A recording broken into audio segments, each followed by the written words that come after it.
ভালোবাসতে গিয়ে ভালোবাসার মানুষটাই আস্ত একটা ঘর হয়ে ওঠে, যার কাছে থাকলে এক অনাবিল শান্তি মেলে।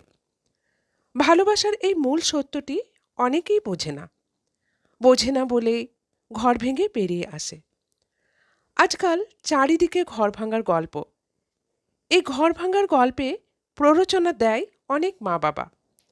ছোট্ট একটা ঝামেলা হলো কি না হলো, অমনি বলবে ছেড়ে চলে আয়। ছেড়ে চলে আয় বললে কি চলে আসা যায়?